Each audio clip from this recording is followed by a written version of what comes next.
देश की राजधानी दिल्ली में एक बार फिर से कोरोना वायरस ने दस्तक दे दी है। गुरुवार तक कुल 23 नए मामले दर्ज किए गए हैं।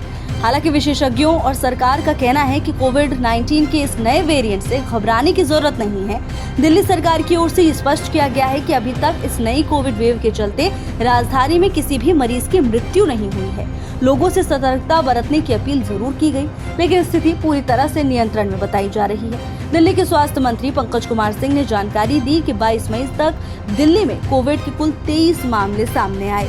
सरकार ये पता लगाने की प्रक्रिया में है कि ये मरीज स्थानीय है या अन्य राज्यों से आए हैं। मंत्री ने बताया कि तैयारियों के तहत सभी मेडिकल सुपरिटेंडेंट्स, डॉक्टर्स और उनकी टीमों के साथ समन्वय स्थापित कर लिया गया है। दिल्ली सरकार ने आश्वस्त किया है कि किसी भी आपात स्थिति से निपटने के लिए पूरी तरह से तैयार है और नागरिकों को घबराने की आवश्यकता नहीं है।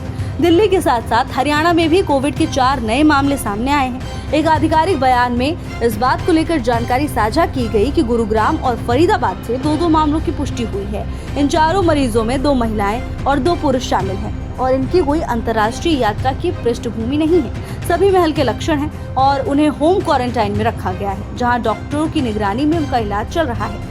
गुजरात में भी लंबे समय बाद कोरोना वायरस के 15 नए केस सामने आए हैं। अधिकारियों ने बताया कि इन सभी मरीजों का इलाज उनके घर पर ही किया जा रहा है और घबराने की कोई बात नहीं है। अतिरिक्त निदेशक डॉक्टर नीलम पटेल की ओर से बताया गया कि वर्तमान में राज्य में कोविड-19 के JN.1 वेरिएंट से संक्रमित 15 मरीजों का इलाज चल रहा है। उन्होंने ये भी साफ किया कि ये वेरिएंट ओमिक्रॉन के ही उप प्रकार के रूप में आता है, जो सबसे पहले अगस्त 2023 में पहचाना गया था।